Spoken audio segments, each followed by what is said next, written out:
안녕하세요. 달빛요리사입니다. 오늘은 소설 구성의 3요소를 중심으로 소설을 감상하는 방법을 알아보겠습니다. 공부 순서는 다음과 같습니다. 우선 소설 구성의 3요소를 간단하게 알아보고요.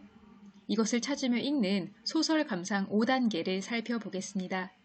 이를 토대로 실제 소설을 감상하는 과정을 엿보겠습니다. 먼저 소설 구성의 3요소를 확인해야겠네요.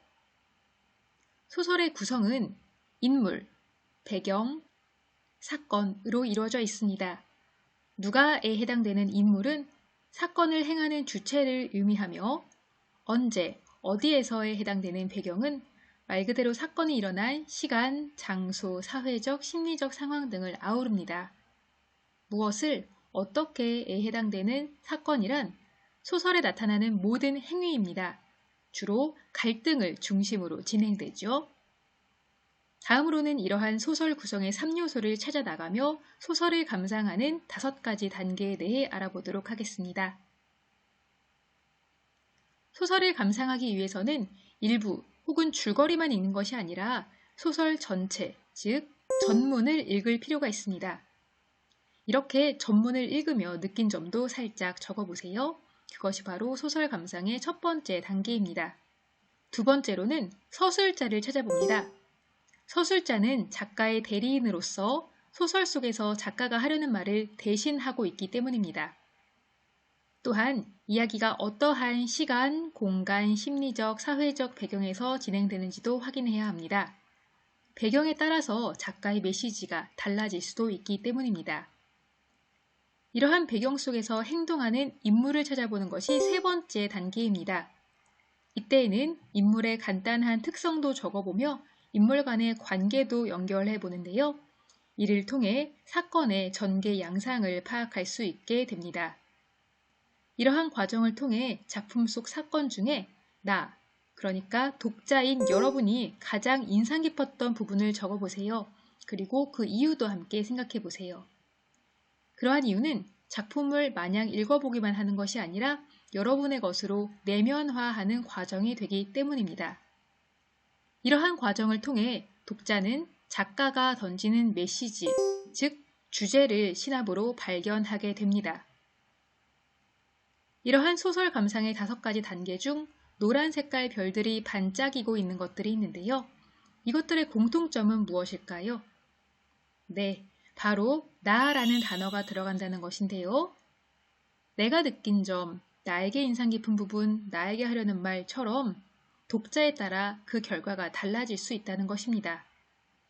그런데 독자에 따른 감상의 편차는 아주 크지는 않습니다. 그 이유는 별표가 없는 요소인 2단계와 3단계 때문인데요.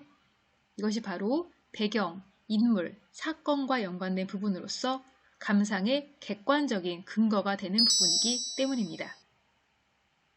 다음으로 지금 확인한 5단계에 따라 실제 소설 작품을 감상하는 과정을 엿보겠습니다.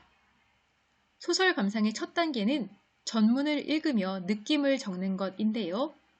우선 소설의 맨 앞부분부터 살펴볼까요? 우리가 감상해볼 소설은 1924년에 발표된 현진건의 소설 운수 좋은 날입니다.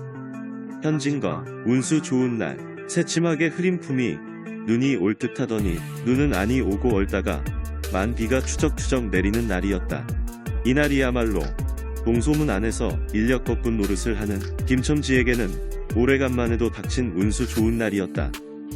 문 안에 들어간답시는 앞집 마나님을 모셔다 드린 것을 비롯하여 행여나 손님이 있을까 하고 정류장에서 어정어정하며 내리는 사람 하나하나에게 거의 비는 듯한 눈길을 보내고 있다가 마침내 교원인 듯한 양복장이를 동광학교까지. 네, 시간 관계상 전문을 읽었다는 전제 하에 이야기를 이어나가 보겠습니다. 운수 좋은 날이라는 제목과는 달리 상당히 우울한 분위기의 이 소설의 결말에서는 주인공의 아내가 죽습니다. 따라서 전문을 읽고 느낀 점은 슬프다, 허탈하다, 주인공을 위로해주고 싶다 등등을 적어볼 수 있겠네요. 소설 감상의 2단계는 서술자와 배경을 찾는 것입니다. 작가의 대리인인 서술자는 작품 밖에 등장하여 인물의 심리 묘사를 모두 하고 있는 전지적 작가 시점에서 존재하네요. 또한 배경은 시간적으로는 비오는 겨울 그리고 일제강점기, 공간적으로는 동소문 안이나 선술집, 김첨지의 집 등으로 적어볼 수 있겠습니다. 세 번째는 등장인물과 그들의 관계를 적어보는 것입니다. 소설에는 가난한 인력거꾼인 김첨지가 나옵니다. 주인공이니까 동그라미를 크게 그려볼게요. 가난하여 끼니를 잘 챙기지 못하므로 비이적 마른 외양으로 묘사되어 있습니다. 소설에 많이 등장하지는 않지만 그의 아내도 김첨지의 마음속에 있는 주요 인물입니다. 병에 걸린 상태이지만 약도 못 쓰고 열흘 전에 조밥을 먹고 체해서 병이 더 위중해진 상황이지요. 그 와중에 남편인 김첨지에게 설렁탕 국물을 먹고 싶다고 하나 남편은 그 말을 애써 묵살합니다. 역시 가난 때문이겠고요. 이 둘 사이에는 개똥이라는 3살 먹이 아기도 있습니다. 소설에는 치삼이도 등장합니다. 김첨지의 친구이자 김첨지와는 달리 퉁퉁한 외모를 가지고 있습니다. 개똥이와 치삼이는 작중 비중에 따라서 원의 크기를 다르게 그려봅니다. 그 밖에 김첨지의 손님들도 나오는데요. 비중이 적으므로 작은 원으로 그려보겠습니다.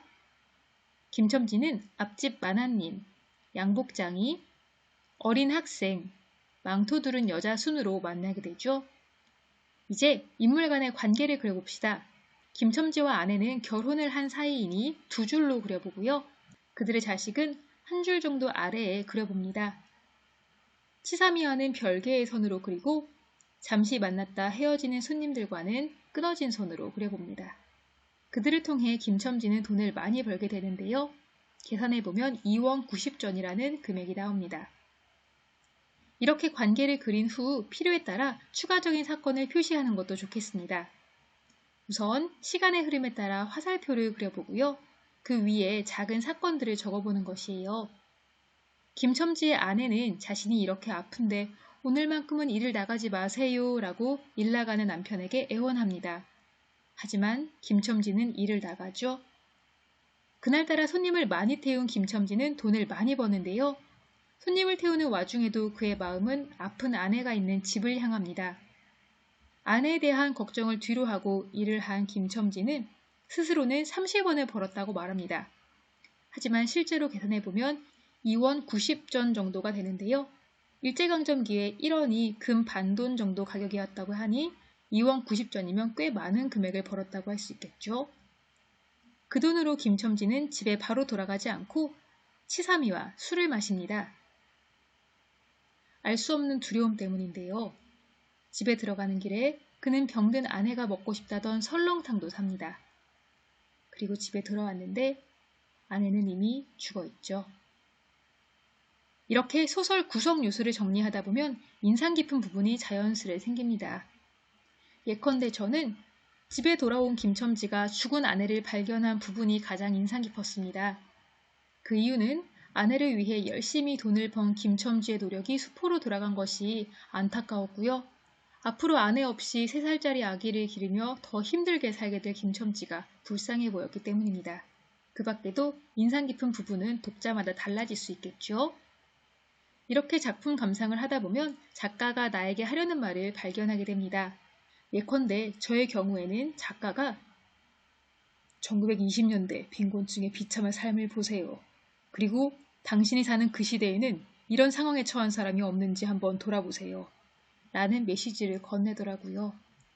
이러한 주제 역시 독자의 배경 지식, 독자가 처한 상황 등에 따라 달라질 수 있겠습니다. 이렇게 오늘은 소설 구성 요소를 근거로 하여 소설을 감상하는 5가지 단계를 알아보았습니다. 마지막으로 질문 한 개 드리겠습니다. 여러분은 소설 감상 5단계에서 가장 중요하다고 생각되는 것이 무엇인가요? 그리고 그 이유는 무엇인가요? 천천히 생각해 보시면서 오늘 영상을 마무리하시면 좋겠습니다. 감사합니다.